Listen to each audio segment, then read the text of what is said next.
keçib o elde uşaqlığım, düzüyle dağıyla dolub yaddaşım. Vətənimlə xoş açılar sabahım, doğma elim qərbi Azərbaycanım. Dağımda düzümdə izimiz olur, bulaqlar, meşələr bizdən danışır. Nəslimiz, cəddimiz vətənsiz qalır, doğma elim qərbi Azərbaycanım. Qoyun görsəni, türkü oldular, hər daşıma, torpağıma hürdülər. Qarış qarış vətənimi böldülər, doğma elim qəlbi Azərbaycanım. Qoyun görsəni, türkü oldular, hər daşıma, torpağıma hürdülər. Qarış qarış vətənimi böldülər, doğma elim qəlbi Azərbaycanım.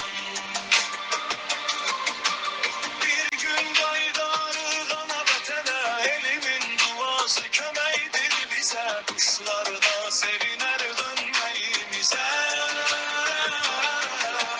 Quşlar da sevinər dönməyimizə, doğma elim qərbi Azərbaycanım.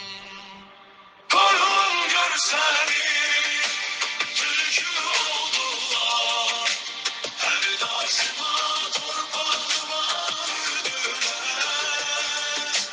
Qarış qarış vətənimi böldülər, doğma elim qərbi Azərbaycanım. Qoyun görsəni, türkü oldular, hər daşıma, torpağıma hürdülər. Qarış qarış vətənimi böldülər, doğma elim qəlbi Azərbaycanım. Doğma elim qəlbi Azərbaycanım.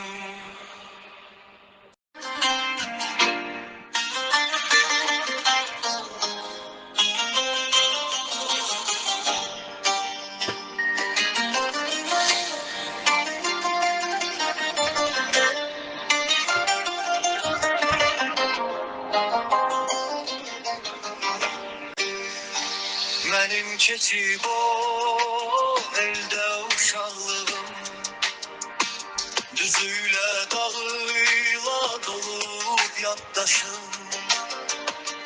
Vətənimlə xoş açılar sabahım,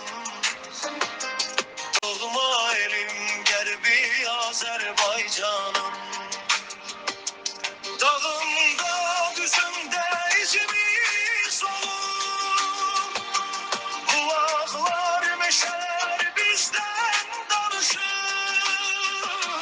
Nəslimiz, cəddimiz vətənsiz qalır, doğma elim qərbi Azərbaycanım.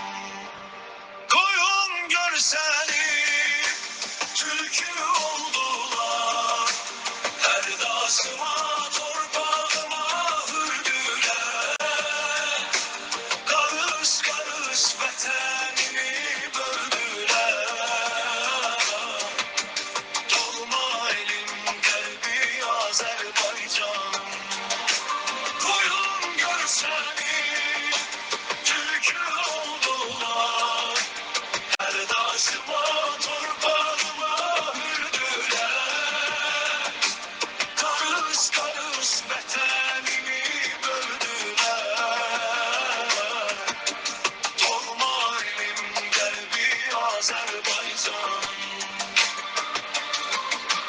Bir gün qayıdarıq ana vətənə, elimin duası Kuşlar da seviner dönmeyimize. Kuşlar da seviner dönmeyimize. Hər vaxtınız xeyirli olsun, əziz Həssəf və Ümid verilişinin daimi izləyiciləri. Hər birinizi salamlayıram. Həssəf və Ümid verilişinin bugünkü qonağı Qərbi Azərbaycanın İstisu bölgəsində dünyaya göz açmış, doğma yurdun xatirələrini, ailə yaddaşını və keçmiş nəsillərin izlərini bu günə qədər yaşadan Səfərəliyeva Məlahət Telman qızıdır. O, uşaqlıq illərindən yaddaşında qurduğu İstisu mühiti, ailəsinin həyat yolu və doğma torpaqlarla bağlı xatirələri ilə Qərbi Azərbaycan həqiqətlərinin yaşadılmasına öz töhfəsini verir. Məlahət xanım, dəvətimizi qəbul edib verilişimizə qonaq gəldiyinizə görə sizə təşəkkür edirəm. Qonaq gəldi deyirəm, biz sizin evinizə gəlmişik, ocağınıza gəlmişik.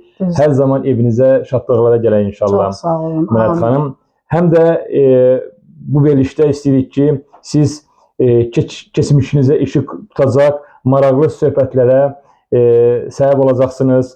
Mən inanıram ki, verilişimiz çox gözəl bir duyğu düşüncə içərisində öz məcrasını davam edəcəkdir. İnşallah. Arzu edirik ki, bugünkü söhbətimiz doğma yurdlarımızın unudulmayan izlərini və bir daha yaddaşlarda canlandıraq.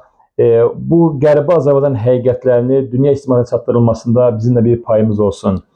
Necəsiniz Məlahət xanım? Çox sağ olun, Allah razı olsun. Çox sağ olun. Dəvət elədik, dəvətimizə görə gəldiniz.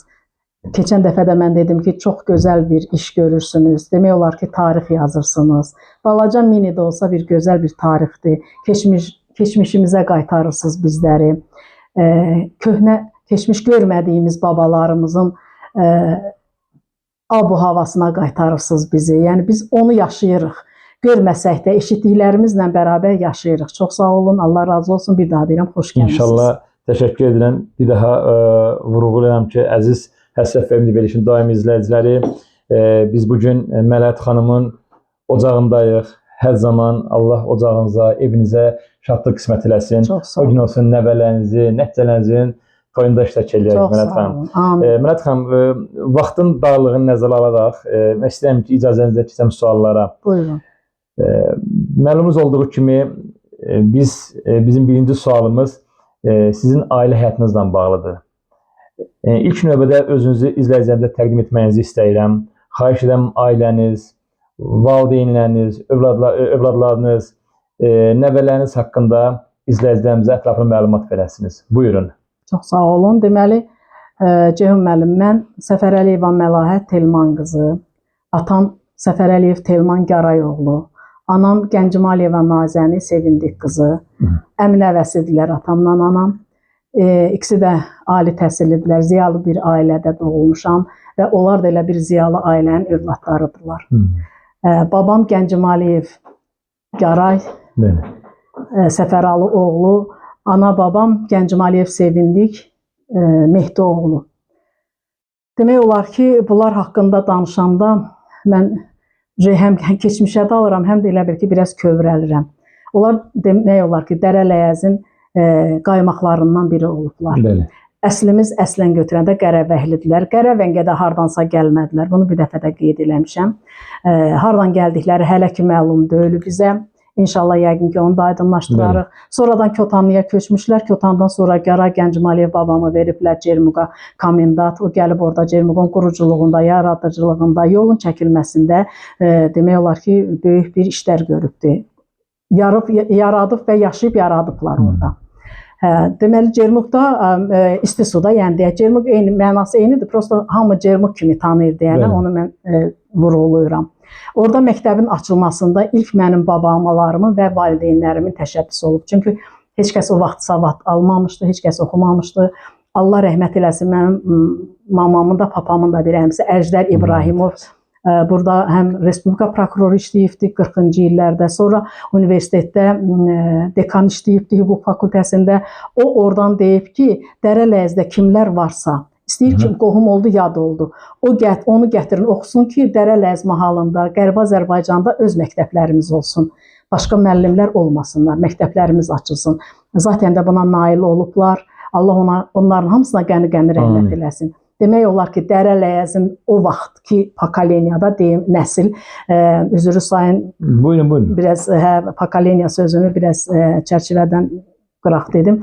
Nəsil demək olar ki, Əjdər İbrahimovun sayəsində savad alıblar, oxuyublar və Dərələyəzin bütün kəndlərində məktəblər açılıbdı, dərs deyiblər. Öz Azərbaycan dili, Azərbaycan vətəndaşlarından açılan məktəblər olubdu, oxuyublar. Sonra deyim, mən Cermukda doğulmuşam 62-ci ildə. Orada böyümüşəm, orada yaşamışam. Zaten deyirlər ki, bəzən hallandırırlar ki, yeri deyirlər. Heç Cermukun isti suyun özü də yeri deyil. Orada kimlərsə, hardansa gəlmədilər də. Yəni biz də orada doğulmuşuq, böyümüşük, yaşa çatmışıqsa, məktəb oxumuşuqsa, günümüz orada biz də oranın yerisi sayılmış kimi. Mən özümə heç başqa yerim yox. Çünki mən orada doğulub böyümüşəm, orada yaşamışam və valideynlərim də oranın müəllimləri olublar. Cermukun cəmaatından da həddindən artıq çox razıyıq. Onlar da mənim valideynlərimə və qaynayıb qarışmışdıq Ceyhun müəllim. Demək orada fərqlənmirdi ki, bu istehsalıdır, Cermukludur və yaxud qıraqdır. Çünki həqiqətən də çox hörmətli ağsaqqallar, ağbirçəklər olublar. Mənim valideynlərimlə nə qədər yaşda böyük olsalar da, amma onlar həmişə hörmətlə yanaşıblar. Bir müəllim kimi, bir salib seçilmiş nəsil kök kimi, belə. Mələt xanım, ailədə neçə uşaq olmuşsunuz? Ailədə deməli 4 uşaq olmuşuq. 2 bacı, 2 qardaş.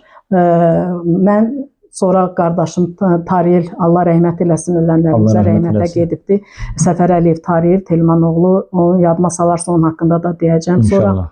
Sonra Nərminə, Səfər Əliyeva Nərminə Telman qızı, Namiq Səfər Əliyev Telman oğlu. İndi bir bacım var, o Almaniyada yaşayır. Qardaşım burada Bakıda yaşayır, bir də mən. Onun üstəki rəhmətə gedib. Allah cəmi dünyasını dəyişənlərimizə qəni-qəni rəhmət eləsin. Yaşayanlara da uzun ömür, can sağlıq versin.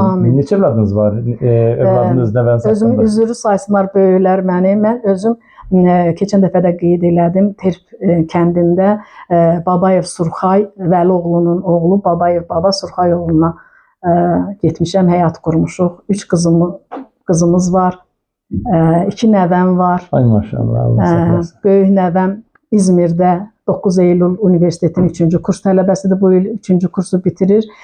Oğlan, yəni Rauf, bu il 10-cu sinifi bitirir, 11-ci sinifə keçir. Nəvəniz İzmirdə oxuyan nəvəniz hansı ixtisasa? İqtisadiyyat fakültəsində. Keçən ildə Erasmus qazandı. Deməli, Polşada davam elədi 3-cü kursun yarısını. Sonra təzədən yenidən qayıtdı. İzmirdə oxuyur. İnşallah gələcək. İnşallah. Mələt xanım, belə bir məşhur bir söz var. Deyirlər ki, dövlətdə dəvə, övladda nəvə.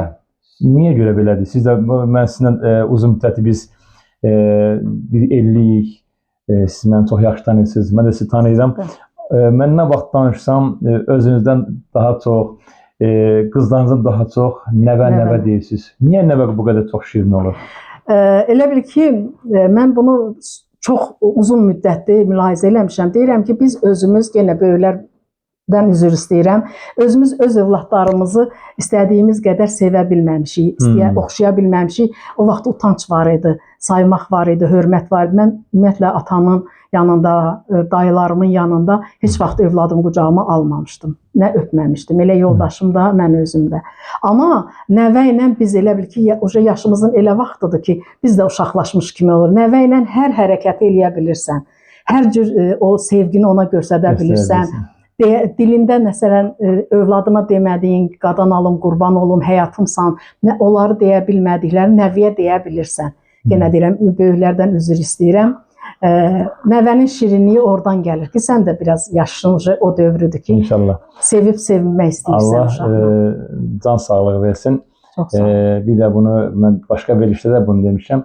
Mən bunu bir yandan oxumuşdum və yaxud da işitmişdim, tam xatırlamıram. Yəni, insan buna bənzədirlər ki, meyvə ağacını yetişdirirsən, böyüdürsən, ona baxırsan, onun barını yemək də başqa bir daddır, onu gözləyirsən. Nəvə də budur. Əlbəttə ki, o da var. Amin. Olmayanlara Allah qismət eləsin. Amin Allah. Mələt xanım, həqiqətən biz Qərbi Azərbaycandan olan soydaşlarımız, ellərimiz, siz çox gözəl vurğuladınız. Məsələn, İsti suyu olsun, məsələn, Terp kəndini olsun. bir çox mahalların, bir çox kəndlərinə mərkəzləşmiş bir formada yığışma olubdu. O da ki, məlum hadisələrdə deportasiyadan sonra bu ermənilərin iz silmə siyasətinin qurbanı olublar. Köçürdüblər. Daha sonra cəmaət öz evinə qaydanda baxıblar ki, dağıdılıbdır. Ondan sonra məcburen deyək ki, mərkəzi yerdə olan kəndlərə, rayon mərkəzlərinə yığışıblar. Yəqin bu istiqamətdə də işlər aparılıbdır. Bildiyimiz kimi, Mələt xanım, əsliniz Gəncəmaliyev nəslindəndir və əsliniz Qaravəngdəndir dediniz. Ailəniz sonradan dediniz ki, bildiyim kimi Kotanlıya köçüblər. Bu köç yolu və ailə ilə bu məsələsinə bağlı, tarixinizlə bağlı hansı xatirələr sizə gəlib çatıbdır? Yəni, valideynləriniz həmin bu yer dəyişmə nöqteyi nəzərindən bu hadisə necə baş verdi? Niyə oldu? Ceyhun müəllim, deməli bizim Gəncəmalı babamız, yəni biz onu tanıyırıq. Ondan sonra gəlir Səfəralı babamız, Garay babamız, sonra mənim atam Telman baba, yəni nəvələrim üçün də baba. Biz Gəncəmalı babamızı görməmişik, Səfəralını da görməmişik. Amma deyilənlərə görə, eşitdiyimizə görə Gəncəmalı babamız bilmirəm, hardan gəlibdirsə, bilmirik onu biz. Onu indi araşdırma inşallah yəqin ki, bizə aydınlaşdırar. Deməli, deyilənlərə görə babamın, bilmirəm, Gəncəmalı babamın qızı mı, yoxsa bacısı mı o qədər gözəl olub, dünya gözəl olub. 2 şah oğluna istəyibdi bu qızı. Deyib, ona versən, bu şahla düşmən olacam, buna versən, bununla düşmən olacam. Özü də çox varlı, imkanlı bəy olubdu. Gecənin bir vaxtında elə bir ki, sürüsünü güya dağa göndərir, varını, nəyini varsa da, ailə uşaq hamısı. Gecənin bir yarısında da özü çıxır, gəlir. Qaravəngdə gəlir, görür ki, gözəl bulaqlar, çay, bağlı, bağatlı yerdir. Orada məskunlaşıbdır. Nə qədər qohumları özü ilə gəlibdir, o da bizə məlum deyil. Sonra oradan artıblar, çoxalıblar. Qaravəngdə də məlum məsələdir ki, 1905-ci ildə elə bir ki, orada da ermənilər kəndə basqın eləyəndə, bu deportasiyanı həyata keçirtmək üçün eləyəndə, onda Garay babamın hardasa 7-8 yaşı olubdu. Onun xatirələrindən deyir ki, erməni kəndə basqın eləyəndə mən gizləndim. Sonra məni axtardılar, tapadılar, bilirdilər ki, ermənilər dedilər ki, Garay çox qoçaqdır, gedib o yəqin ki, başqa kəndlərə deyəcək ki, ermənilər basqına gəlib. Buradan qaçıb Ərgəzə deyib ki, bəs qız gəlini gizlədin, ermənilər basqına gəliblər də. Nəysə, oradan onlar gəliblər. Onda babamın iki qardaş olublar. Birinin adı Təvəkkül olubdu, birinin adı Garay babam olubdu.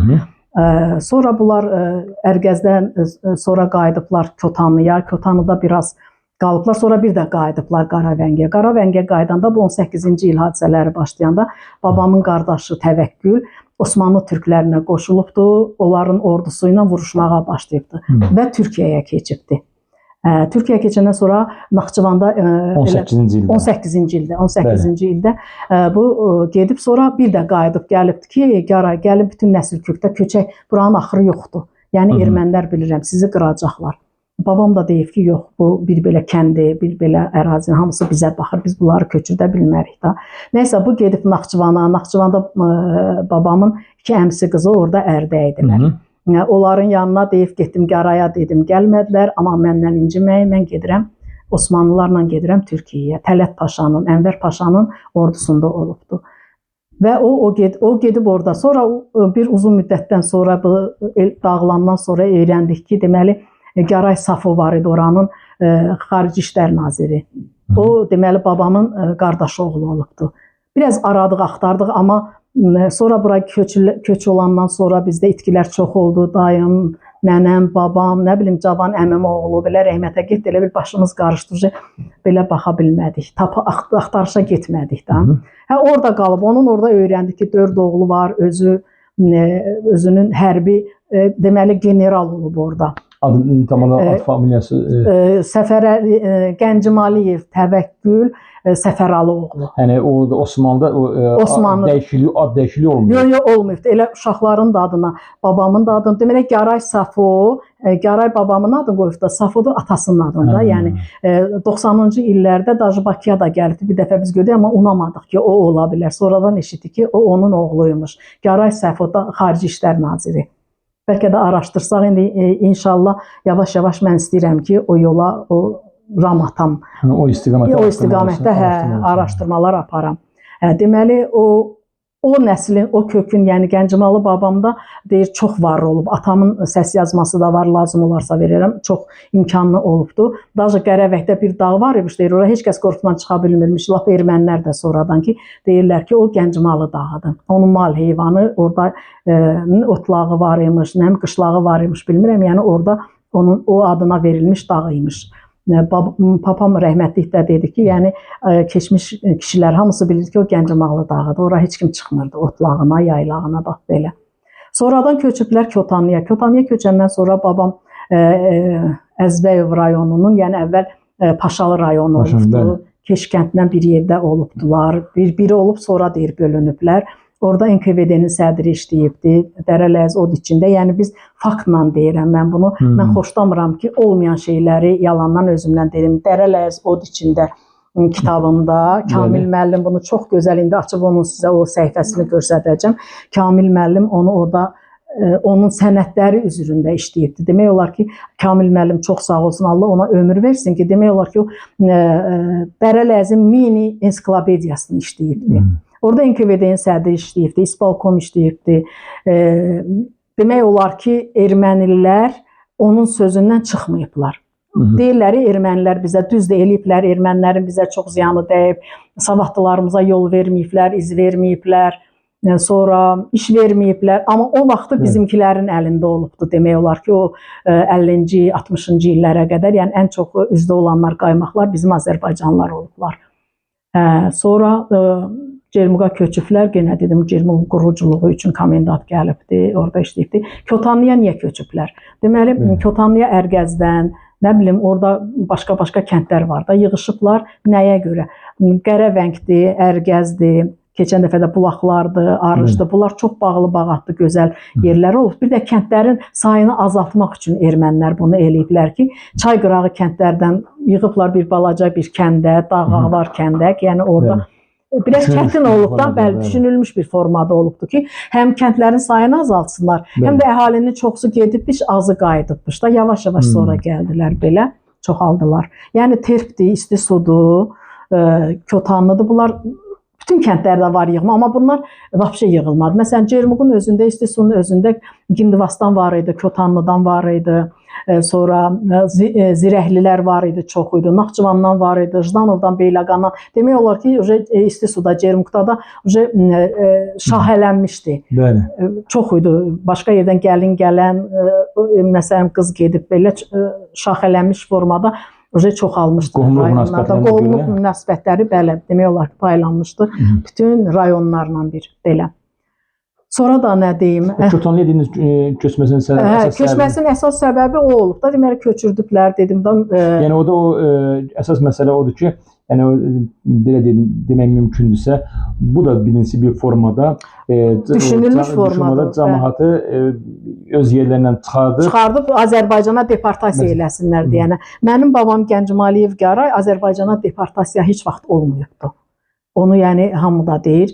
Nə qədər eləyiblər o getməyibdi. Amma sevindik babam elə Məmərzalları sizin nənə babanızın kolxoz sədri işləyən vaxtı o onlarla köç eləyibdi. Onlar deportasiya olunublar. Amma Kotanını Gəncəm Aliyev Qaray babam qoymayıb deportasiya olunsun. O deyib ki, yəni bizik burada. Mələt xanım, sözün həqiqi mənasında çox maraqlı məlumatlar verirsiniz və buradan da Kamil müəllimi salamlayırıq. Yəni həqiqətən Dərələz od içində kitabında, yəni bu məsələ ətraflı sənədləri ilə, tarixi qaynaqları ilə demək olar ki, ətraflı məlumat verilibdir. İcazənizlə mən bir şey, mənim məsələ maraqlandırdı. Dediyiniz kimi, babanız İstusiya komendant təyin olunması və ailənizin İstusiya bağlı həyat haqqında xatirələr var. Maraqlıdır, yəni Mələt xanım o xatirələrdən eşitdikləri nələr var? O da Azərbaycan-Erməni münasibətlərində olsun, istər-istəməz, istəsə də istəməsə də bunu onlar cəmaatımıza bunu yansıdıblar. Yaşadıq biz, yaşadıq, bəli, yaşamışıq. Nə qədər desək ki, onlar o rejimə görə, Sovet imperiyasına görə bir yerdə yaşamışıq, münasibətlər yaşayıb desə də, amma onlar düşünülmüş bir formada bizim cəmaatımıza, Qərbi Azərbaycanlılara əziyyət verirlər. Bəli, bəli. Deməli, İndi gələk babam gəldi, quruculuq elədi, tikintilər tikildi, yaşayış çoxaldı.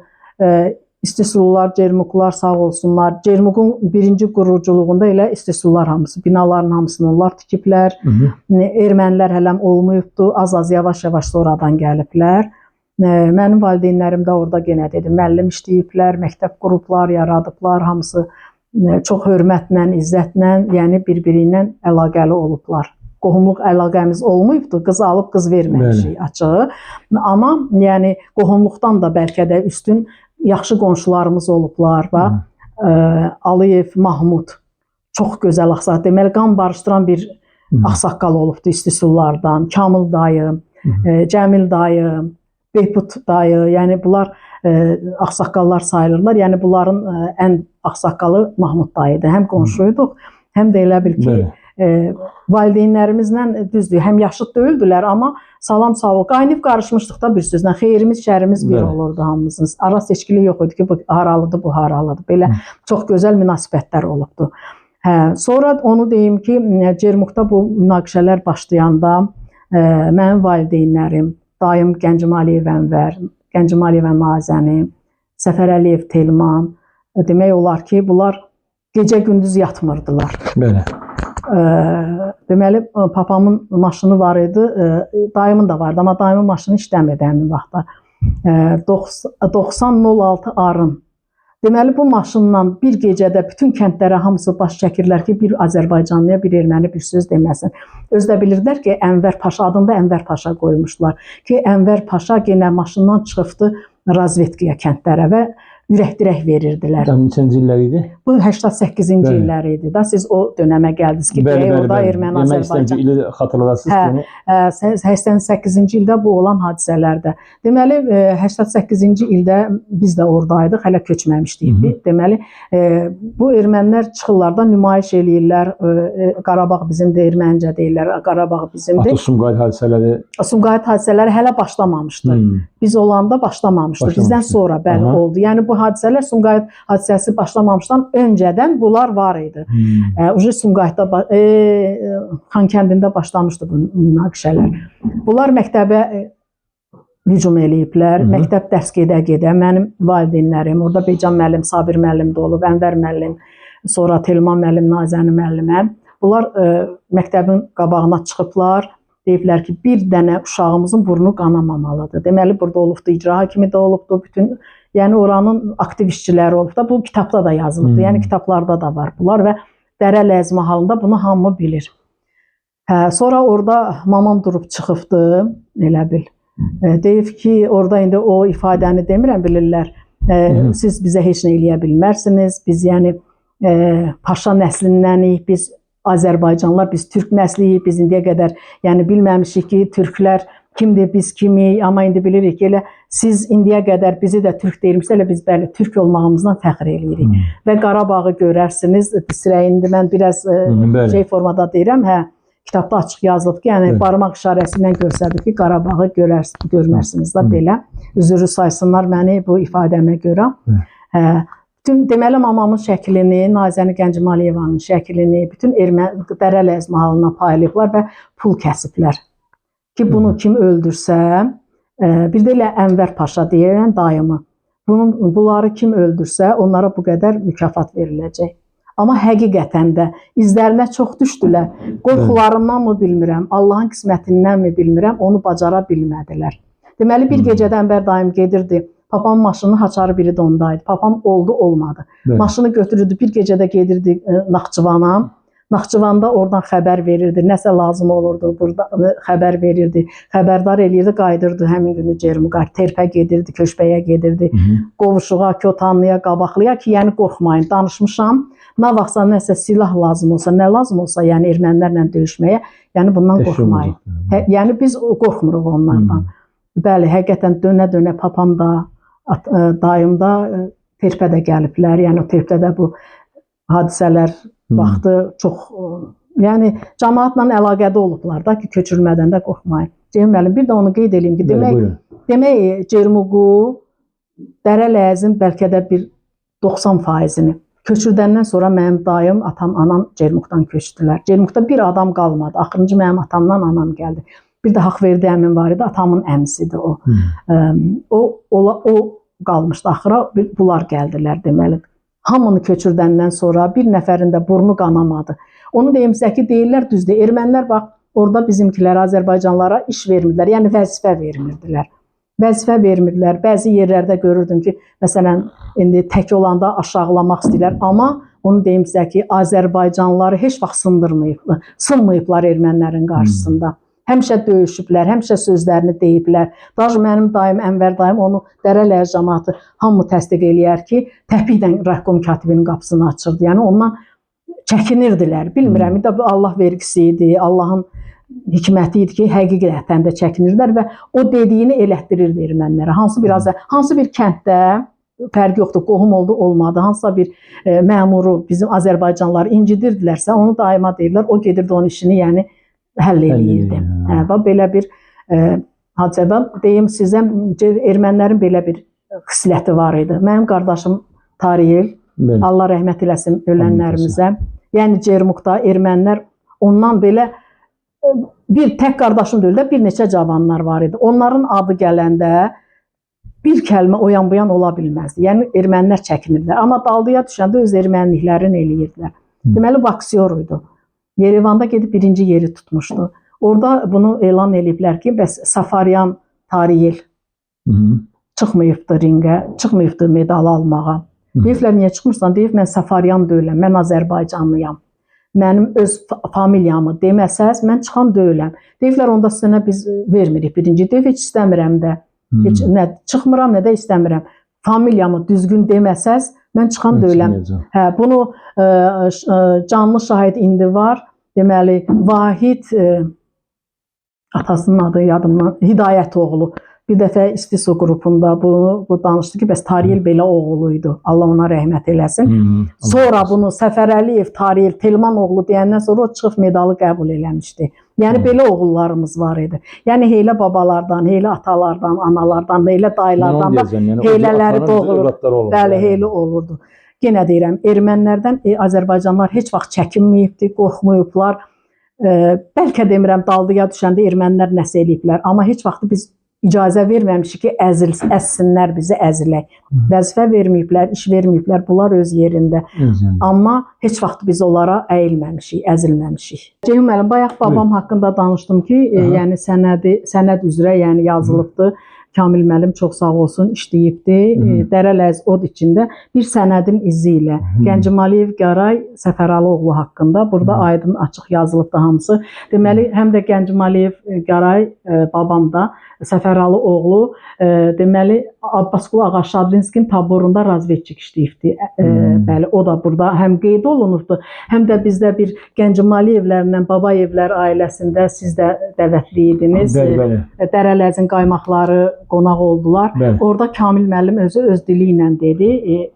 Onun fraqmentlərini də verərəm sizə lazım olanda işləyərsiniz. Deməli, bu taborda işləyibdi. Babam, anamın ana babası Calal bəy Gülüdüzündən, bir də Soltan bəy Laçından. Bu üçü bir işləyirmişlər. Babam Gəncəmaliyev Qaray bunlara xəbər aparıb gətirirmiş. Deməli, əməliyyatçı işləyirmiş. Abbasqulu Ağa Şadrinski öz qohumundan, əqrabasından ən çox babama inanırmış. Öz oğlunu etibar eləyibdi babam Gəncəmaliyev Qaraya ki, Qaray. Bəli, axtarırlar, bunu öldürəcəklər. Bunu atam da danışıbdı və bunu Şərurun deyirlər, bilmirəm, hansısa muzeyində var. Abbasqulu Ağa Şadrinski ilə bağlı olan muzeyində babamın da şəkli var orada və bu tarix də var orada. Deməli, babam özü ilə bunun oğlunu neçə il hərriyibdi. Atam adını bilirdi, əfsuslar olsun ki, mənim yadımdan çıxıb indi deyəm. Neçə il özü ilə hərriyibdi, daj aparıbdı, əmsi qızı gildə Şərurda qoyubdu, Muğanlı kəndində yaşayırdılar onlar. Orada qoyubdu, bir müddət orada qalıbdı.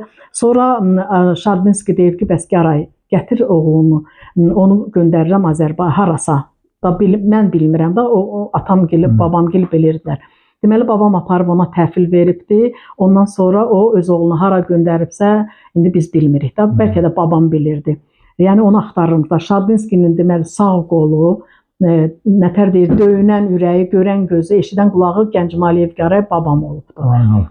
Bunu Kamil müəllim də dedi ki, yaralananda Kamil müəllimin atasını çağırıbdı ki, gəl mən yaralamışam, məni çıxart. O çıxardandan sonra gediblər, deyir iki qardaş, Kamil müəllimin atası ilə mənim babam damarını kəsiblər, qanlarını bir-birinə belə qovuşdurublar ki, biz olduq qardaş, sığa qardaş, doğma qardaş olduq belə bir-birimizə.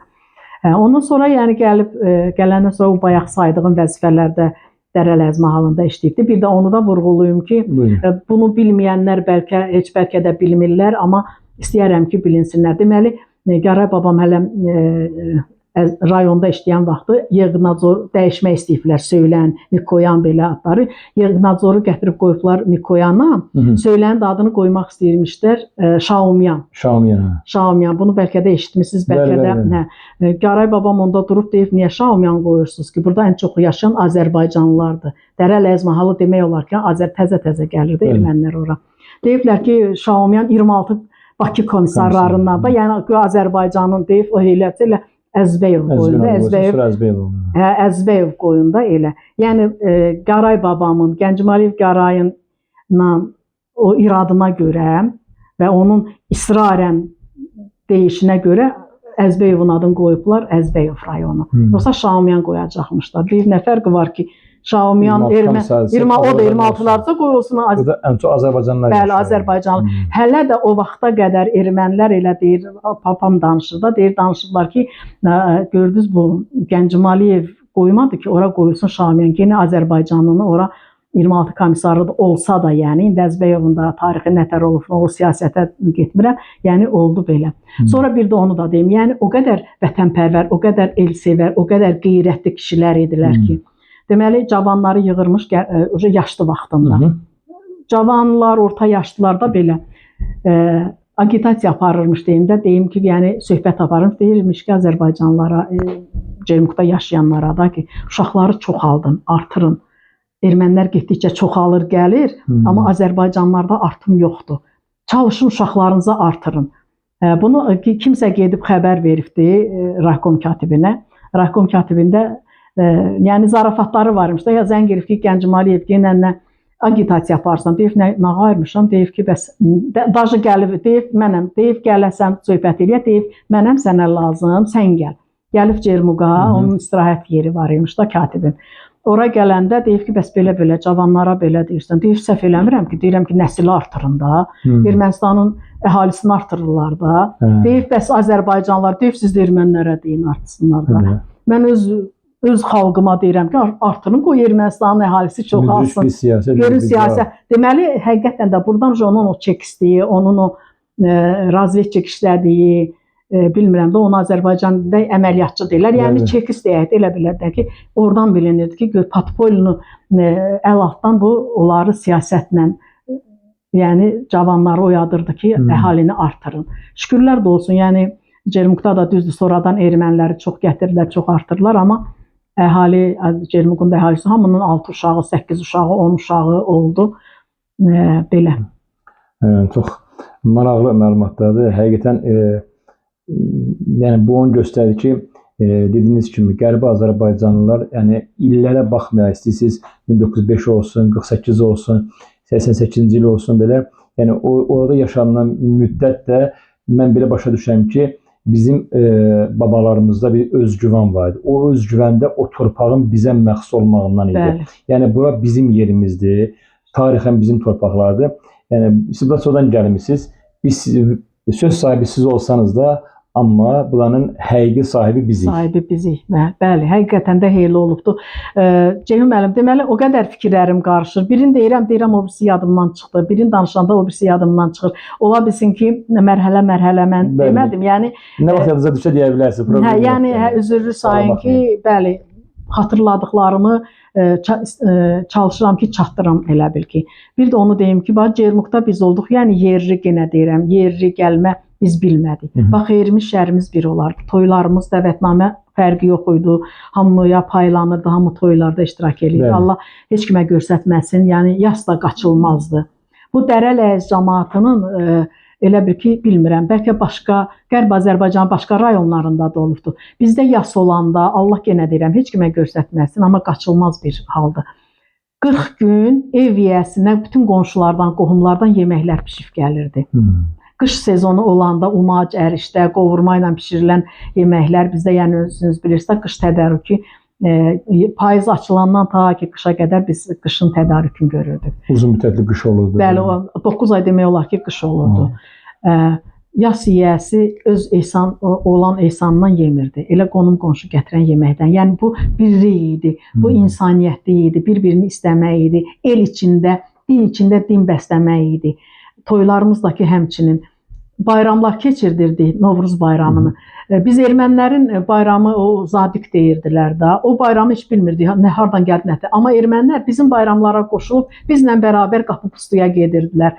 Biz stəkanlar, qız uşaqları stəkanda su götürürdülər, qapıya gedirdilər, dinməz söyləməz ki, niyyətin hansı stəkandadırsa ona nəsə bilməm su tökürdü, yoxsa deyirdi bu belə bir hallar olurdu da. Erməni qızları da bizlə bərabər məsələn o stəkanı götürürdülər, gəlirdilər. Yəni biz öz adətlərimizə onları nəticəsində bəli, onlar bizi yox, biz öz adətlərimizi onların içinə elə bir yeritmişdik. Və məktəbdə Vasmoy keçirilirdi, Novu Qod keçirilirdi. Bizim bayramımız, Novruzumuz ondan da gözəl keçirilirdi. Bizim müəllimlərimizin, bizim məsələn, sonra Cermuqlardan da oxuyanlar oldu, gəldi. Qoy deyim, Becan müəllim, Sabir müəllim, Məlahət Ataşova gəldi. Onunla bağlı da sizə sual verəcəm, təhsilinizlə bağlı. Hə, yəni məktəbə, yəni Gülgəz müəllimə gəldi, bayaq dedim Becan müəllim, Sabir müəllim, yəni İstisul valideynlərimin o şagirdləri təzədən onlarla işləməyən bir məktəbə gəldilər. Bu gözəl bir haldır, özünüz bilirsiniz ki, çox gözəl bir haldır. Gəldilər, çoxaldılar. Yəni onlar hamısı o məktəbdə, deyirəm, indi yadıma düşür o vaxtlar, elə bir ki, tükün biz olur. Ermənilər gəlirdi bizim bayramımızda, bizlə bərabər iştirak edirdi. Amma biz onların bayramı ha vaxt keçirilir, harada keçirilir, heç bilmirdik, nə də keçirtmirdilər. Biz təntənəli surətdə və ifşa eləyirdik ki, bu bizim bayramıdır. Məsələn, Novruz bayramında özünüz bilirsiniz ki, il axırı deyir də, Bacabacada. Bacabacada tonqallar qallanırdı. Şəhərin, elə bir şəhər balaca bir şəhər idi də, götürəndə bəlkə heç 1 kilometr deyildi. Onun ortasında, binaların ortasında 5-6 yerdə ocaq qalanırdı. Lupalar düzəldirdilər, uşaqlar olur. Erməni uşaqlar da qoşulurdu bizim uşaqlara. O lupaları yandırırdı. Ürəkləri istəməsə də bunu eləyirdilər. Sonra ceyran deyirlər, çıxırlar ceyranın yanında pakrişkalar yandırırdılar. Bir də onu qeyd edeyim ki, danışan elə bil həmən an gedirəm. Biz yığışmışıq ki, biz gələk, mamamgil valideynlərim qalırdı. Biz uşaqlar, elə bil 3 bacı qardaş, 88-ci illə qayıtdım. Tarihi qardaşım onda Moskvadaydı, əskərlikdən qalmışdı, oradaydı. Deməli, mamam dedi ki, Cermuqda da bir neçə uşaqlar var idi, ailələr var idi. Mikail dayının uşaqları idi, desən Cəmil dayının uşaqları idi, dəqiq üzürü saysınlar, kimlər var idisə yadımdan çıxıbsa üzürü saysınlar. Bir də əmim oğlu Akif idi, sonra Vidadi var idi, dedi Mikail dayının oğluydu, Zakir var idi. Üzürü saysınlar, yenə deyirəm, uşaqların bəlkə adı. Mamam dedi ki, uşaqlar, onda papamgil yox idi, getmişlər Naxçıvana, tez-tez gedib gəlirdilər da. Bu Novruz bayramında, axırıncı il axırında tonqalı qalamasaz, elə bilin ki, siz tarix yazmamış olursunuz da. Çıxın o ceyranın başında, özdə qar olur da, siz özünüz bilirdiniz. Deməli, bu uşaqlar çıxdılar ceyranın başında, nə bilim, neçə metr hündürlüyündə hətta. Gecə ilə orada tonqalı yandırdılar, düşdülər şəhərin içində də yandırdılar. Səhərə kimi o tonqallarımız yandı, sönmədi. Bəlkə də ilahi o qüvvəti verdi bizə, o nətər deyirik, o hünəri verdi uşaqlara, çıxdılar qorxmadan, amma bir erməni çıxmadı. İnanırsınız, elə şeylərdən ermənilər qorxaqdır. İndi ermənilər başqa millətlərin, özünüz bilirsiniz da, himayəsi altında olmasa, bəli, onlar heç nədirlər, qorxaqdılar. Yandırdılar, gəldilər və biz həmin günün səhərisi gəldik Beylaqanda, yoldaşımız BBC Giliyev vaxtda yaşayırdı. Onlar gəldi bizi Beylaqandan maşınla gətirdilər. Gəldik Yevlaxda bir müddət qaldıq. Sonra köçdük Mingəçevirə. Mələt xanım, həqiqətən maraqlı məqamlar toxunursunuz. Dediyiniz kimi, yəni yadınıza hər hansı bir xatirə düşsə, çox xahiş edirəm, Yəni sualın mahiyyəti bu istiqamətdə olmandan asılı olmayaraq siz o xatirənizi yəni yadınıza düşəndə mənə deyin. Qismən toxundunuz o kəndə gələn müəllimlərdən, deyək ki, kənd təhsili ilə bağlı. Belə bir sual vermək istəyirəm. İstüsün məktəbin açılmasında dediyiniz kimi valideynlərinizin, babalarınızın təşəbbüsü olduğunu biz bunu qaynaqlardan bilirik. Yəni dediyiniz kimi həqiqətən mən də verilişdən əvvəl mən sizinlə danışanda sizin mənə göndərdiyiniz məlumatları mən oxudum, araşdırdım, gördüm. Həqiqətən belə bir yerdə ermənilərin çoxluğun təşkil etdiyi bir vardı, söz sahibi onların olduğu bir mühitdə və sizə biraz əvvəl vurğuladınız, ondan da havadarlarının təsiri olan bir məkanda o cür məktəblər qurmaq, o cür təhsilə öndərlik eləmək bu asan bir şey deyil. Yəni bu ancaq və ancaq xalqını, millətini, nəslini, kökünü və gələcək nəsillər düşünüb atılan bir əməyin qarşılığıdır ki, yəni valideyn sizin babalarınız da bu təşəbbüsə rəhbərlik edirlər. Bu proses necə baş verdi? Onun haqqında danışdınız. Sizin xatirənizdə yadda qalan o məktəb illəri, müəllimələrinizdən, çünki məktəb xatirələri o kişi xeylaqlarında əskəri xatirəsi bitmədiyi kimi xanımların da məktəb xatirələri kişilər daha çox olur. Nə deyə bilərsiniz? Deməli, bayaq sual verdiniz, üzrü sayın ondan biraz yan keçdim. Deməli, mən orta məktəb bitirəndən sonra, deməli, Cermukda istisu deyək də, yəni müəllimlər hamısı, deməli, dayımın iki yoldaşı, Zərri müəllimə, Gülandan müəllimə, Gəncəmali mamam, papam, Ənvər dayım, İsa dayım, sonra əmim qızı xanım, xalam İradə. Bunlar hamısı sonra gəldilər, dedim də Gülgəz müəllimə, Məlahət Ataşova, sonra Sabir müəllim, Beycan müəllim, bunlar gəldilər. Rus dilini, İngilis dilini ermənilər deyirdilər. Mənim valideynlərim, mən AMİyə hazırlaşırdım, AMİyə getmək istəyirdim. Valideynlərim dedilər ki, bəs bizdə niyə ki başqa millət gəlsin, bizdə Rus dilini, İngilis dilini keçsin də. Deməli, bizə demək olar ki, Dərəl-Əz mahalından ən birinci Rus dili Api Axundova, indiki Slavyan Universitetinə mən daxil oldum. Mən daxil oldum və qiyabiyə məni, amma onu deyim ki, sizə o vaxtda həqiqətən də Api Axundovda heç nə keçmirdi. Bircə savad keçirdi. Yəni orada özünüz bilirsiniz də o vaxtlar çox institutlar, yəni AMİyə getsəydim orada məvacib olmalıydı, olasıydı. Yəni bu danılmaz faktdır, açıq deyək də belə. Daxil oldum qiyabiyə, gəldim 2 il Cermukda həm pioner varjator işlədim, həm də Rus dili müəlliməsi işlədim. Bu illər nə vaxt idi? Deməli, 79-80-cı illər. 81-ci il ailə həyatı qurdum. Yoldaşım Cəllabadda işlədiyinə görə Tertdə heç yox, Cəllabadda keçdik. Yəni orada yaşadım, orada 7 nömrəli məktəbdə Rus dili müəlliməsi işlədim. Onu deyim ki, deməli, bayaq dedim onu ki, çox gözəl bir haldır ki, hansısa bir müəllimin öz şagirdini, yəni o qədər aşılayır ona oxumağı, savadı. O gedib oxuyur, gəlir həmin müəllimlərlə bir məktəbdə dərs deyirlər. Elə biri bayaq dedim, Gülgəz müəllimə, Aliyeva, Məlahət Ataşova, Sabir müəllim, Beycan müəllim, sonra mən özüm, sonra bacım getdi, Api Axundovu oxudu.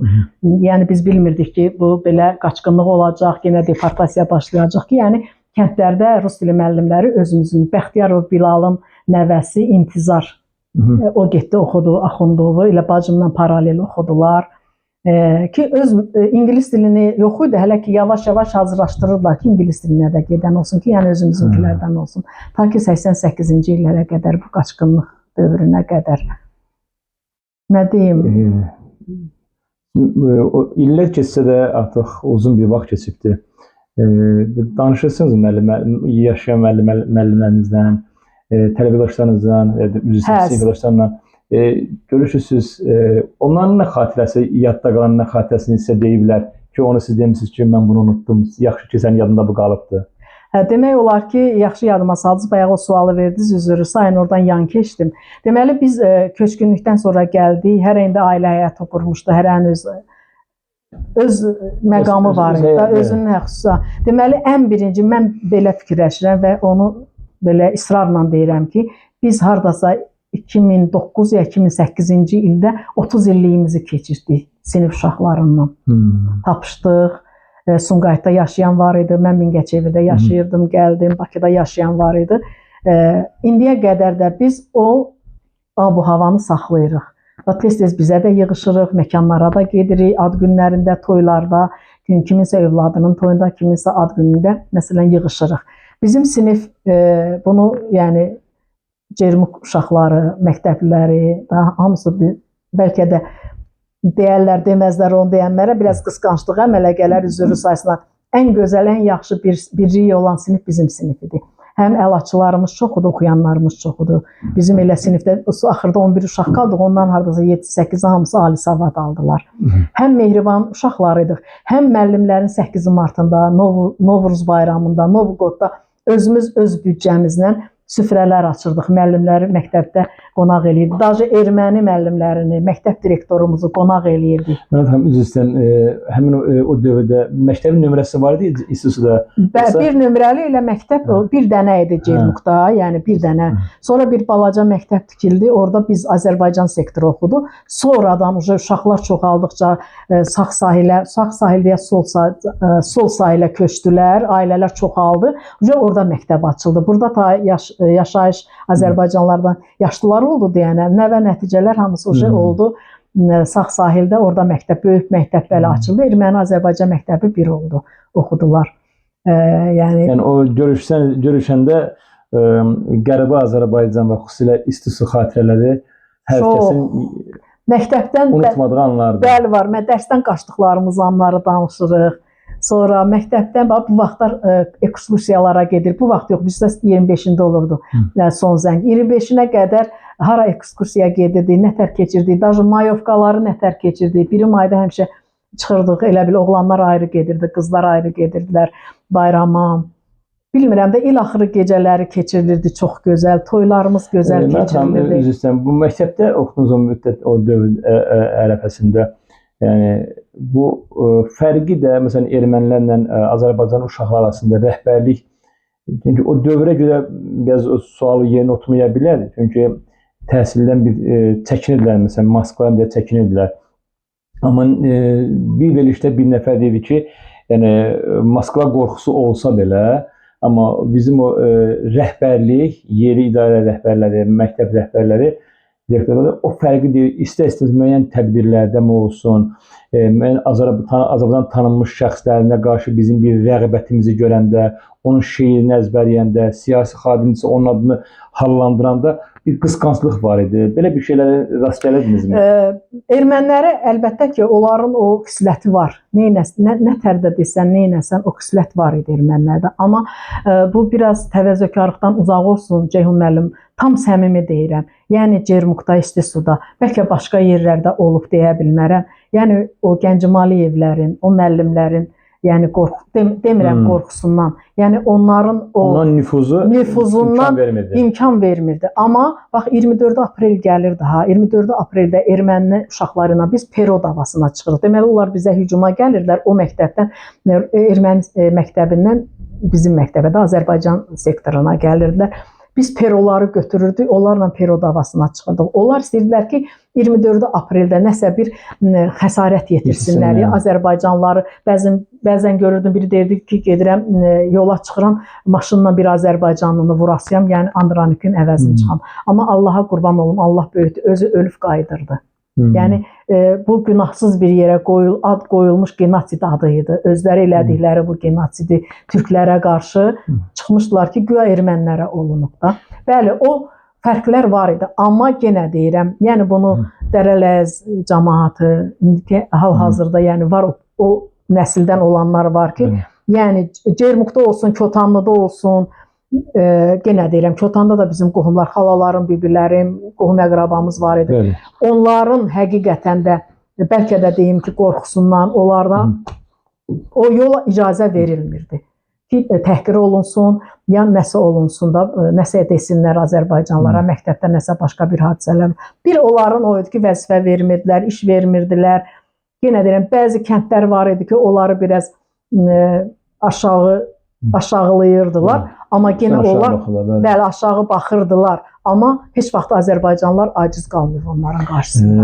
Mələt xanım, həqiqətən burada yeri gəlmişkən bir sualı verməyim elə biləm yerinə düşər.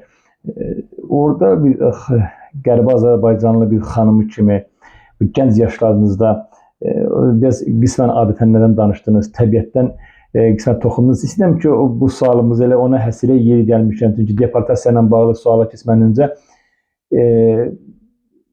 Qərbi Azərbaycan deyəndə, Dərləz mahalı deyəndə, İstisu deyəndə, Paşa rayon deyəndə və o cümlədən bütün kəndlərimizin özünə məxsus təbiəti, özünə məxsus gözəlliyi, belə demək mümkünsə, sanki təbiət orada yaşayan insanları qidalandırırdı. Yəni evdən deyək ki, quzu qoyun otarmağa gedəndə, deyək ki, sürü aparanda evdən yemək aparmadınsa o qədər korluq çəkmirdin. Bütün təbiət sanki səni dolandırırdı.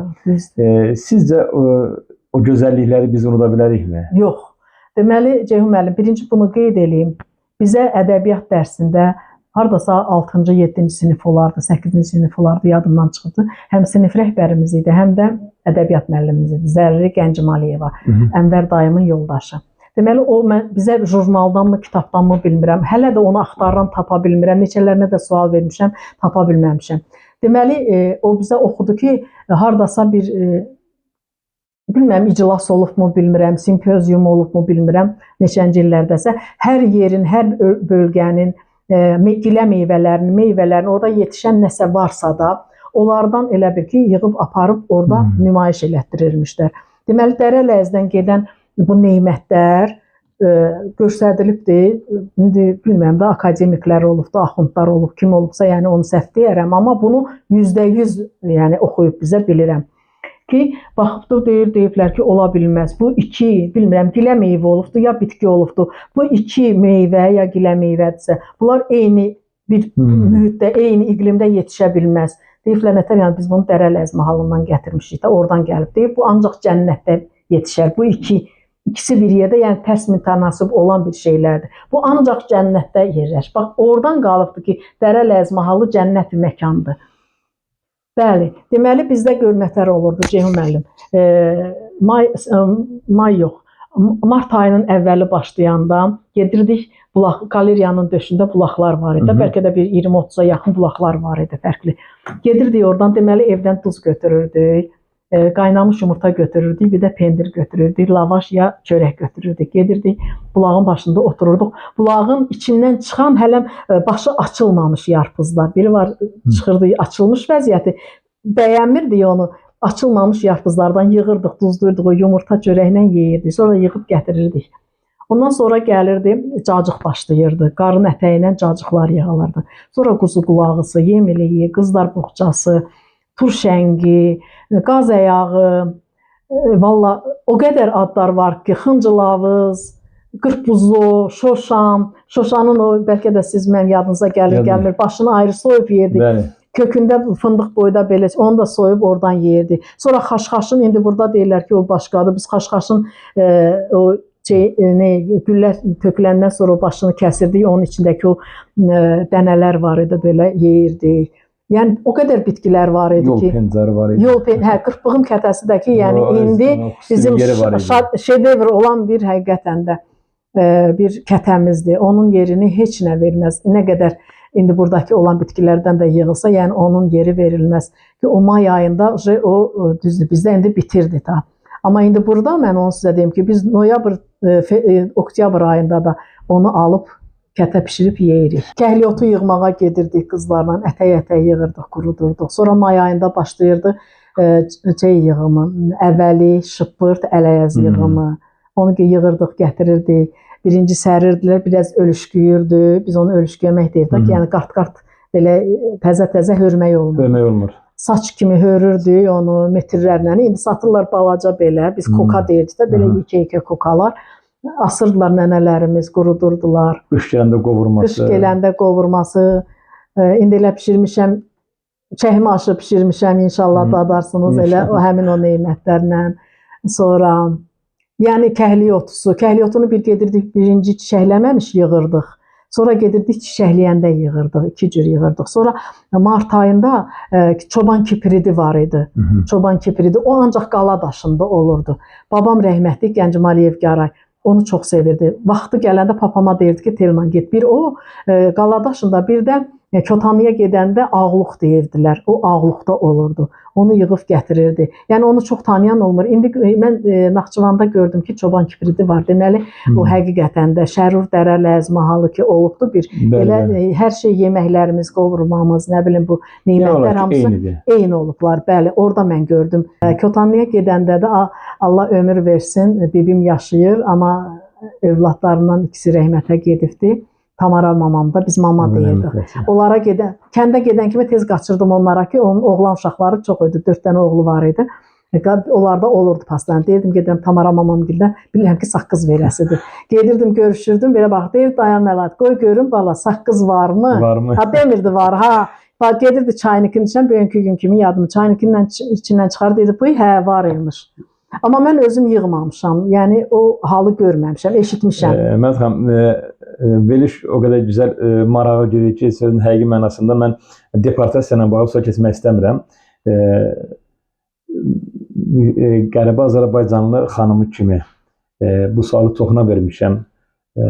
Qəribə Azərbaycan mətbəxi necə idi? Siz xanımlar olaraq ananızdan, xalalarınızdan, öz ailənizdən gün necə keçirdi? Sabahın yeməyi, günortanın, axşamın, bu nə hazırladınız, nə bişirdiniz? Ceyhun müəllim, bax, indi o sualı verdiniz, çox gözəl sualdır. O vaxt yox idi ki, indiki kimi fikirləşəsən ki, nə bişirim, nə yeyeyim da. Yəni, onu fikirləşmirdin. Nə bişirilirdisə, evdə hamı ondan yeyirdi, dadırdı. Məsələn, qovurma, bizdə elə bir ki, payız gələndə, düşəndə onu, yəni, hamı eləyirdi, tək biz eləmirdik. 200 kilo, 300 kilo ilə meyvə alınırdı. Alma, armud, üzüm alınırdı, qış üçün tədarik olunurdu. Danalar kəsilirdi, qovurma olunurdu, qovurmanı saxlayırdılar. Flaqalarla ballarımız olurdu. Pendir, kəndlərdən pendir gəlirdi, alınırdı. Bilmirəm də, o qədər gözəl yeməklər var. Qış gələndə ərişdə pişirilirdi. Ərişdə deyirlər də, buna sulu ərişdə. Ərişdə ilə plov pişirilirdi. Yəni pendir alınır deyəndə yəni biz şəhərdə yaşamışıq. Ona görə, onu demək. Yəni yanlış anlamasın izləyicilərimiz. Hə, biz şəhərdə yaşadığımıza görə də. İstisu mərkəz şəhər olduğuna görə. O şəhər orada bəli. Qaçandan deyəcək. Məsələn, Qarmıraşindən öz kəndimizdən pendirlər alınırdı. Məsələn, Gindivasın almasını alırdılar, Mərişkənin armudunu alırdılar. Qavışıqdan sonra Gömür-Gabuddan qoz alırdılar. Bax belə, yəni hər bir kəndin özəlliyi var idi. Oradan seçilmiş meyvələri alırdı. İndi o kəndlərdəkiləri mən deyə bilmərəm. Mən öz yəni şəhərdə yaşayırdıq deyənə, bizdə olmadığına görə alırdıq. Fikrim yayındı belə, yeməklər deyirsiniz də. Bizdə aş özünüz bilirsiniz ki, bunu Qərbi Azərbaycanlılar hamı təsdiq elər ki, bizdə aş bayramdan bayrama olurdu. Bu indiki pişirilən qaralı aşda. Amma bizdə olurdu, lobyalı aş pişirirdilər, şüyüdlü aş plov edirdilər, altına quzu tikələri qoyurdular. Sonra yarma aşı olurdu, çəkmə aşı bizdə yəni bu şablon idi, çəkmə aşı gələndə şilə bişirilirdi, o da düyü ilə ya yarma ilə bişirilirdi. Sonra doğğanı biz bişirilirdi, yarpızdan doğranırdı başqa göylərlə bərabər. Baldırğan doğrayırdıq içinə, çox gözəl, baldırğanın da dadı yaxşı olurdu. Həmin o dediyinizə rağmen deyim ki, mənim qardaşım Səfər Əliyev Tariyel, deməli, Əmr Aslanovun kitabında yer alıbdı. Qərbi Azərbaycan İrəvan xanlığının bölgələrinin mətbəxi. Bu kitabda onu indi göstərəcəm. Deməli, o bura əslində o həvəskar aşpaz deyim, aşpaz da deyildi, prosta həvəskar idi. Bura gələndə Əmr Aslanovu tanıyırdı. Onunla yaxınlaşdı. Xanədanda onu götürdü, elə bir ki, aşpaz kimi. O orada o qədər Tariyel pişirdiyi yeməklərə heyran qalmışdı ki, bunu biraz deyirəm, üzrü sayın, biraz kövrəlirəm Tariyelin yəni həyatına. O Tariyelə orada fəxri fərman verdi.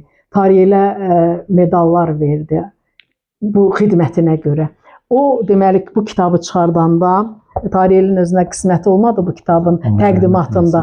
Bax, burada 6-cı, bəlkə mən baxırsınız, siz özünüz görürsünüz, sonra çəkərsiniz. Bəli, inşallah. Yazılıb Tariyel Səfər Əliyevin əlavələri, Qərbi Azərbaycan Dərələz mahalının yeməklərinin növləri elə bil ki. Və bu kitabda axtarıblar, taplayıblar. Sonra qızım Mələk xanıma zəng eləyibdi, Ceyran xanım və Əmraslanov ki, bəs tarihi axtarırıq, təqdimatıdır gəlsin.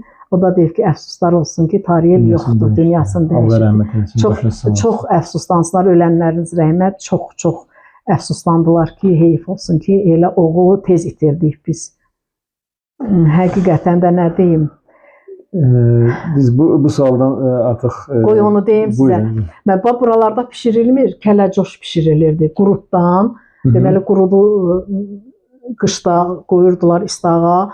Elə bil onu nənəm, ən çox Fatma nənəm rəhməti, indi onu da göstərəcəm. Azərbaycan Qadını jurnalında Fatma nənəmin də gəldilər, uzun yaşdılar. İndi onu tapıb göstərərəm sizə.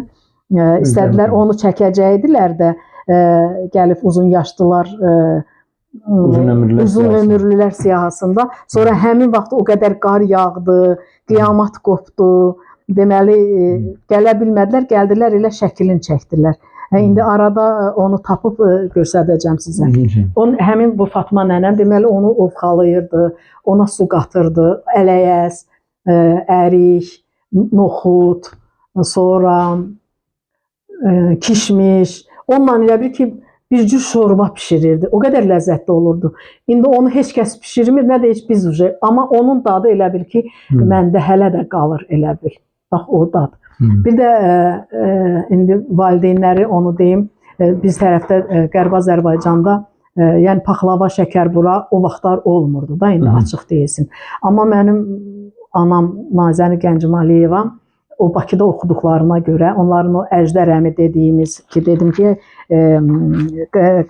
deməli, Dərələz mahalında nə qədər institut oxumaq üçün istədilər ki, deyirdi, göndərin gəlsin. Bax, onun haqqında da yazılıbdı. Yəni, Dərələz od içindəki Qərəvəngidə anadan doğulmuş və bayaq dedim, ta ikinci dəfə demirəm ki, orada oxuyanların 99%-ni elə bir ki, bunun hesabını oxuyub savad alıblar.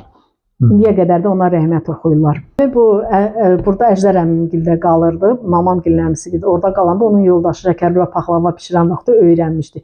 Yəni bizdə şəkərbura paxlava bayramda da olsa, Novqodda da olsa, vaxt olsa, yəni bu pişirilirdi. Yerevan kətəsidir, İrəvan kətəsi pişirilirdi, əyirdəklər pişirilirdi. Sonra bizdə təndirdə, Cermuqda da 2 dənə təndirimiz var idi. Şəhər yeri olsa da təndir vardı. Xeyirdə, şəhərdə təndirdə yeməklər pişirdi. Orada şirin fətir. Onu fətirdə bir tapı deyirdik. Tapı elə belə adi lavaş xəmirindən olurdu. Amma şirin fətir. Fətirə deməli yağın tortasında qatırdılar. Bir balaca şirin də qatırdılar. Ona üstünə də yumurta vururdular. Təndirdə yapırdılar. İnanırsınız, bəlkə o dad indi yoxdur. Onu hamı da deyir ki, yəni o vaxtın yeməklərinin dadı indi yoxdur. İndi çoxdur, fərq çoxdur, hər şey çoxdur. Göz doyumumuz var, amma ləzzət yoxdur, dad yoxdur. O nə bilim, o vaxtın yeməkləri, mağazində laf satılan konfetlər olsun, adicə yeməklər olsun, adicə çörək olsun, indi yoxdur onlar. Məhət xanım, o vaxt demişkən, yenə də növbəti sual vermək istəmirəm. Bir xanım kimi, Qərbi Azərbaycanın xanımı kimi, bu qısa olaraq zəhmət olmasa, adət ənənələr, toylar, nişan mərasimləri, çünki mən sizi belə şey qonaq etmişkən, o məsələ, o sualların cavabını alaq sizdən. Hələ bir fərqli bir fikir bildirir. Sizin gözünüzdən Qərbi Azərbaycan adət ənənəsi, yaşadığınız yerdə nişan mərasimləri, toy mərasimləri, Ağbirçək, Ağsaqqal sözü, cavanların Ağbirçək, Ağsaqqal sözünə qulaq asıb ailə qurmasının onlara qazandırdıqları, zəhmət olmasa bu müstəvidə nə deyə bilərsiniz? Bilirsiniz, Dərələz mahalında mən başqa mahalları deyə bilmərəm. O qədər gözəl adət-ənənələrimiz var idi. Deməli, toy başlamamışdan öncə, indi burada ciyar axşamı deyirlər, bizdə mal kəsdi olurdu da.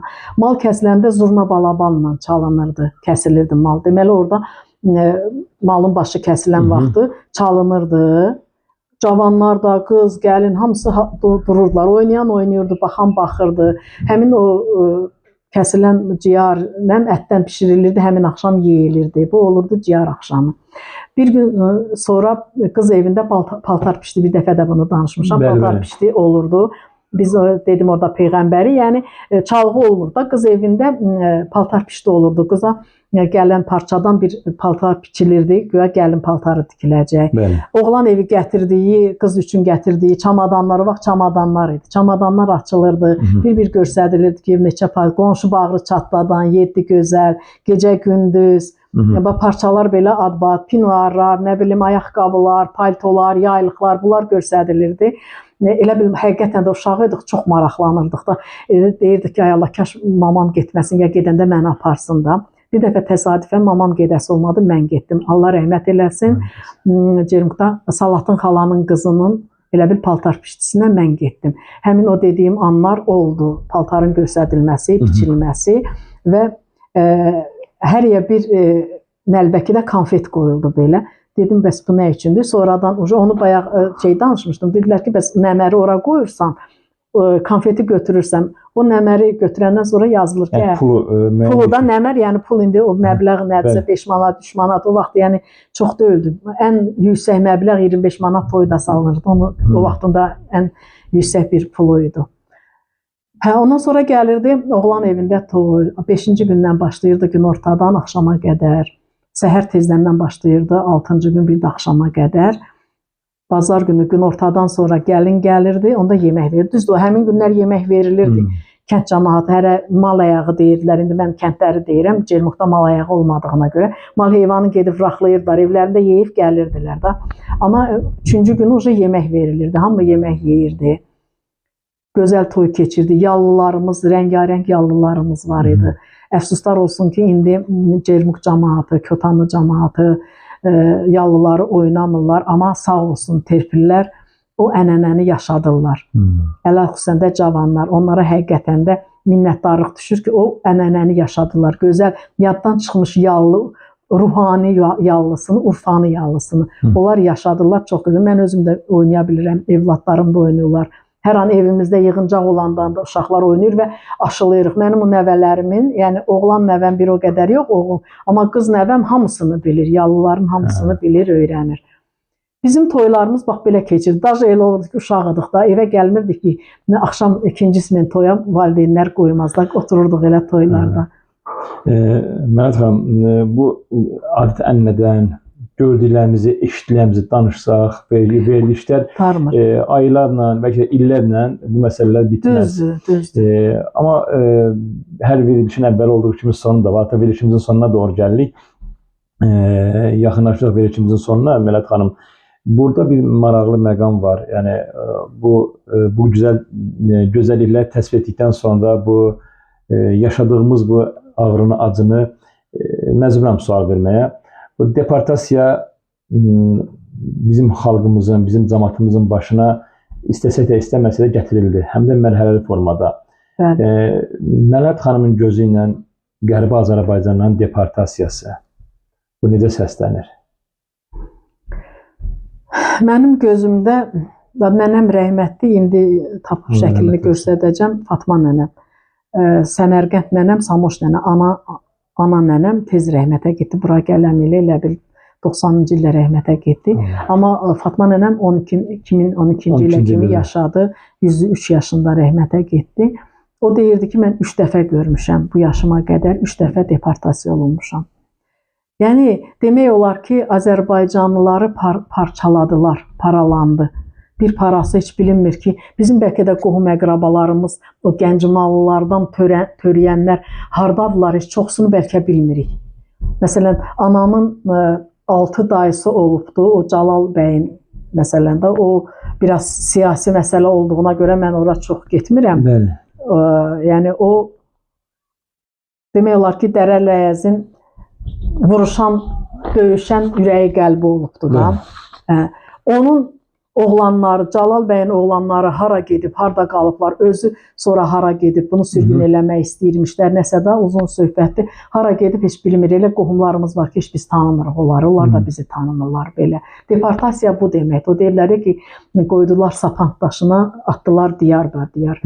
Məsələn, babamın qardaşı Təvəkkül Türkiyədə gedib, daşı özü də vəzifədə olub, özünün hərbi zavodu olubdu, hərbiçi olubdu, oğlanlar yaxşı vəzifədə olubdu. Biz onları tanımırıq. Onlara da danışıbdı Təvəkkül babamız bizim haqqında. Amma bilmirəm də tapmayıblar, bir-birimizi tapışmamışıq. Elə çox adamlar olubdu ki, bilmirəm da insanlar bunun sən dillə deyə bilmirsən. Yəqin Ceyhun müəllim məni başa düşə bilərsiniz ki, bu sözlər dillə deyilə bilmir. O ürəkdən gəlir. O bilmirəm, onu necə çatdırım. İnsan itirdiklərini çox rahat ifadə edə bilmir. Edə bilmirlər. Ürəyimizdə onları vuruşdururuq, amma dildə ona söz tapıb deyə bilmirik. Məsələn, mənim mamama qoy bir dənə bunu vurğulayım. Əgər bundan keçdik buna, Dərə Ləz mahalında Həcər adını vermişdilər da, Nəbinin Həcəri. Yəni o kitabda da yazılıb. Həmin ermənilərə o qarşı çıxdı, Ceyin qarşısını kəsdi, bir dənə şagirdin, məsələn, qoymadı burnu qanasın, məktəb hadisələrində də nümayiş məktəbi bağladılar, даже bunu bayaq dedim axı mamamı tutturmaq istəyirdilər, sanksiyona qoymuşlar, başına pul qoymuşlar, şəkilləri paylanmışdı. Onu elə bil ki, Azərbaycanlılar, Cermuk cəmaatı, bütün Dərələz mahalı Həcər adını vermişdilər. Nəbinin Həcəri ki, yəni belə bir qadın var. Ona da даже burada kitabda qoyublar, Lenini öldürənin Janna nə bilim kim var, onun adını kitabda elə qoyublar da belə. Mənim sinif yoldaşım var, Şəmil Aliyev. Həmin o dediyim həm sinif yoldaşımdır, həm yaxın qonşumuz olubdu. Bir dəfə sinif qrupunda belə danışırıq. Nəsə söhbət oldu, mənimlə bizdə gəldilər, qonaq oldular sinif yoldaşlarım. Qızlardan biri Gülzadə dedi ki, bəs Məlahət, sən elə Nazəni müəllimə kimi Həcər qeyrətlisən, yəni elə mərdsən, filan beşməkan, indi oralara təvəzzökarlıqdan kənar olsun belə. Bu həmin Şəmil, Aliyev Şəmil Mahmudoğlu. O dedi ki, uşaqlar, indiyə qədər biz Nazəni müəllimiyə Həcər qeyrətli deyirdik. O Həcər öz dövrünün qəhrəmanı olmuşdu, o əsərin qəhrəmanı idi. Amma indiki dövrdə biz deməliyik Nazəni qeyrəti. Çünki o Nazəni müəllimədə olan təpər idi, onda olan hünər idi. Həcər öz dövrünü yaşamışdı. İndiki dövrdə də Nazəni qeyrətlidir. Nazəni qeyrətli deməliyik biz xanımlara. Nə bilim, yəni deportasiya, qaçqınlıq bizdən çox şeyi aldı. Biz amma Ermənistanda olanda da həmişə ürəyimiz Azərbaycanla döyünübdür. Mənim sizdə yenə bağışlayın, övladlarım Cermukda doğulublar. Amma Cəlilabadda Azərbaycanda doğulub deyənə Cəlilabad doğumlu yazdırmışam. Niyə? Azərbaycanın əhalisi çoxalsın deyə. Biz fikirləşməmişik ki, Ermənistanda onsuz da var sayımız da orada. Qoy Azərbaycanın da sayı çoxalsın. Bu da nədən gəlir? Bəlkə də bizim o vətənpərvərliyimizdən, öz millətimizi çox istəməyimizdən. Başqa millət içində yaşayıb biz öz millətimizi daha çox istəmişik. Onlara daha sayımız çoxalır. Heç bir şeyə qurban heç vaxt verməmişik. Onu heç kəs deyə bilməz ki, biz öz dəyərlərimizi, öz müsəlmançılığımızı, öz o qeyrətimizi, öz təpərimizi heç nəyə satmamışıq. Heç bir millətin istər vəzifəsinə, istər onun nə bilim olur da ki, dilə tuturlar ki, sənə. Daha qoy biri onu da deyim, mənim atama və Ənvər dayıma orada kolxoz sədri işləməyə təklif eləyiblər, getməyiblər deyib, biz vəzifəyə getsək, bizi vəzifə ilə vura bilərlər. Amma biz belə azad bir quşuq, sözümüzü də deyirik, işimizi də eləyirik, heç kəs bizə bata bilməz. Yəni vəzifə pərəstlik olmayıb bizdə, babalarım vəzifədə olublar, onlar sonra dedilər ki, yəni vəzifə ilə sizi yıxa bilərlər. Mən bugünkü günü çox şadam və fəxr edirəm ki, hələ biz Gəncəmaliyevlərin elədikləri o familiyanın altında biz hələ o hörməti görürük, bizə onların adı ilə gələn hörmətdir. Bir dəfə Əli Bayramda sizin də qohumlar var orada, Qarabağlar kəndində yasa getmişdik, yoldaşımın qohumları hamısı oradadır. Orada məni görənlər tanımadılar. Da ki, bu kimdir, nə? Dedilər ki, bəs Surxayın gəlinidir. Gördüm ki, indi bəzi tanıyır, bəzi tanıyır. Dedim ki, qoyun mən sizə deyim, mən Gəncəmaliyev Qarayın, Gəncəmaliyev Sevindiyin nəvəsiyəm. Belə deyəm də, Ceyhun müəllim, inanırsınız, özüm də özümə biraz elə qürurlandım. Bəlkə bir 10-15 dənə belə yaşlı qadınlar, qəşəng belə tumanlı nənələrimiz qeydi. Hamısı durdu mənə tərəf gəldi. Ay sənə qurban olum, sən Qaray dayımın nəvəsən.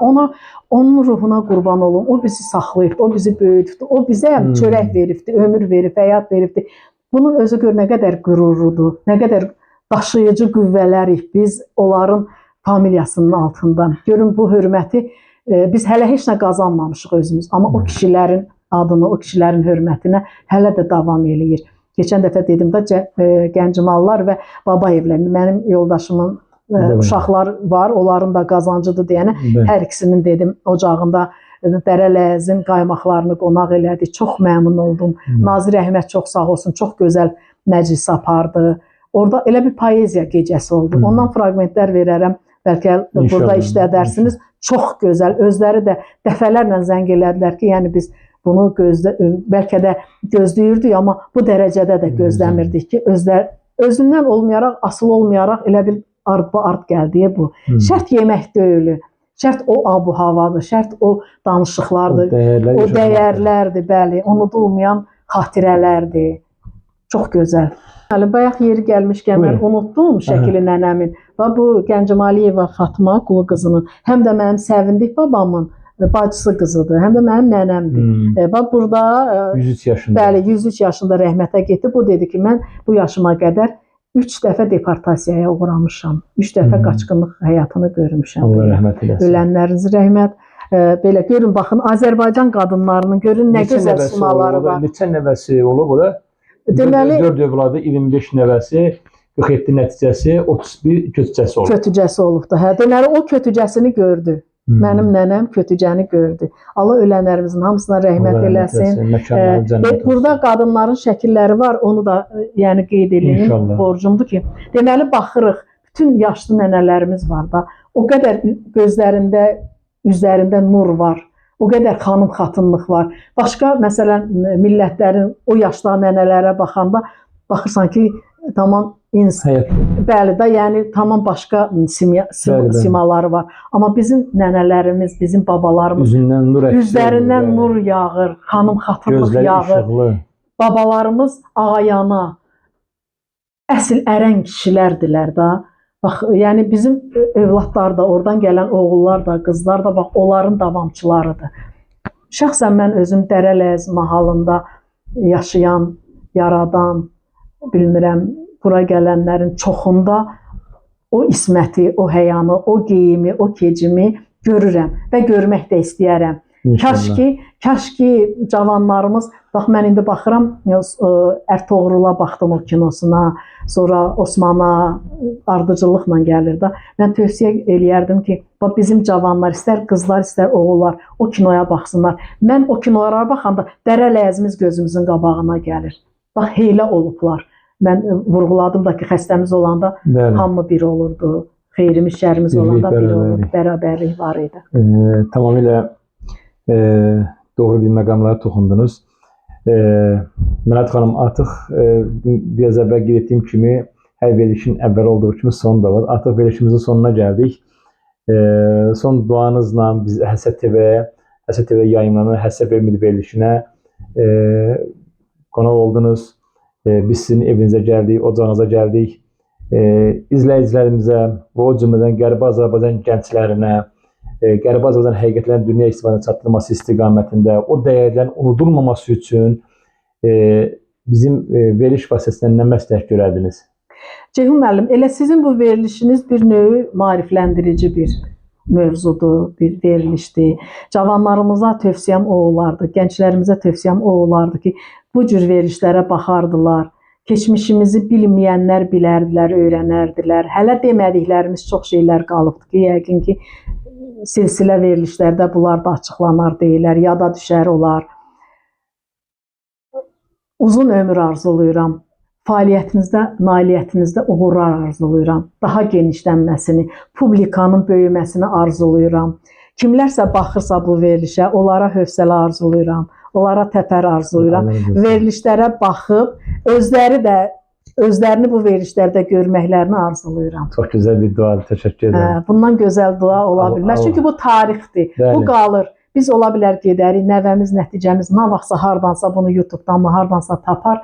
Biz babalarımızın nəyin həsrətincə biz onları bilməmişik, eşitməmişik, görməmişik. Amma indi həsrətini çəkirik.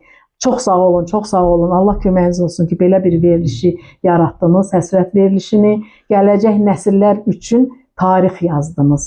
Estağfurullah. İnşallah dediyiniz kimi sizin də bu gözəl tövsiyənizdən, məsləhətinizdən digər əslən Qərbi Azərbaycanla olan mahal fərqi yoxdur. Əsasən Qərbi Azərbaycanlılar maraq göstərərlər, verilişə qonaq olmaq üçün səy göstərərlər. Bu minvalda da mən bir daha izləyicilərimizə xahiş edirəm, verilişi bəyənib paylaşmağı unutmayın. Mələt xanım, çox sağ olun. Təşəkkür edirəm sizə. Verilişimizə qonaq oldunuz, vaxtınızı ayırdınız. Həsəd və Ümidi verilişini evinizə qonaq etdiniz. Təşəkkür edirəm. Allah sizə uzun ömür, can sağlığı versin. O gün olsun inşallah növbəti verilişimizi biz Qərbi Azərbaycanda üst-üstə çəkək. İnşallah, mən onu demək istəyirdim. Hə, elə siz məni qabaqladınız, eyb yoxdur. Gələn görülüşlərdə inşallah mən arzulayaram ki, elə Dərə Ləzmi halında fərqi yoxdur, isti suda. Lap elə bir ortaq nöqtə tapılsın, orada elə bir ki, elə Qərbi Azərbaycanlılar Dərə Ləzmi halı yığışsın, həmin bu verilişi orada çəkək. İnşallah. İnşallah. Bəli, buyurun. Çox sağ olun, Allah razı olsun. Çox belə məmnun oldum. Qonağımız oldunuz. İndi ola bir dediyimiz məqamlar da var, unutduğumuz məqamlar da var. İnşallah verilişdir. Bir də onu demək istəyirdim ki, onsuz danışanda elə bir ki, əvvəlcədən də hazırlaşsan ki, bunu deyəcəm, o qalır başqa nəsə. Ola bilsin ki, ortada biraz o yan bu yan oldu. Birini əvvəl dedim, birini sonra dedim. Nöqtə vergülündə nəsə bir səhvliyim olarsa üzrü saysınlar izləyicilər. Yorucu olmasın, baxsınlar, nətər öz rəylərini yazsınlar, o like eləsinlər, bəyənsinlər. Ki, davamlı olsun bu verilişlərimiz. Çox sağ olun. Təşəkkür edirəm Mələt xanım. Bir daha sizə təşəkkürümü bildirirəm. Hörmətli Mələt xanım, doğma istitusu ilə bağlı xatirələrini gördüyünüz kimi ailə yaddaşını keçmiş nəsillərdə atasından, anasından, babalarından eşitdiklərini bizimlə bölüşdü Həsəd TV-də. Çox dəyərli fikirlər dedi. Mən bir daha Həsəd TV də yayınlanan Həsəd və Ümidi verilişi adından Mələt xanıma təşəkkürümü bildirirəm. Bir daha getmək istəyirəm ki, verilişimizin qonağı Səfər Əliyeva Məlahət Telman qızı oldu. Növbəti verilişlərə görüşmək ümidi ilə hər kəsə Allaha əmanət olun deyirəm. Bir daha çox sağ olun Mələt xanım. Çox sağ olun. İnanıram ki, növbəti verilişdə siz bizim verilişimizin qonağı olacaqsınız. İnşallah. Bir məqamı da deyim. Buyurun. Deməli, bunu mən yaddan çıxartmayım ki, İbrahim Qurbanov var idi Terk kəndindən, özünüz bilirsiniz ki, yəni mən bunu əvvəlcədən fikirləşmişdim ki, deyim, amma unutdum, üzrlü sayın. Onun ruhu qarşısında, veriliş sizindir. Onun ruhu qarşısında elə bir ki, üzr istəyirəm ki, yəni o Dərə Ləyəzdən olan bir həqiqətən də dəyərli bir ağsaqqal idi. Onun indi nəvələri də var, onun nəticələri də var. O da hamıya kömək dururdu. Axırıncı dəfə o Cəlilabad rayonunda İsbalkomun sədri işlədi. Yəni Cəlilabad cəmaatı da hələ də var ki, onun hörmətini, izzətini, onun adı gələndə elə bir ki, baş əyirlər ona.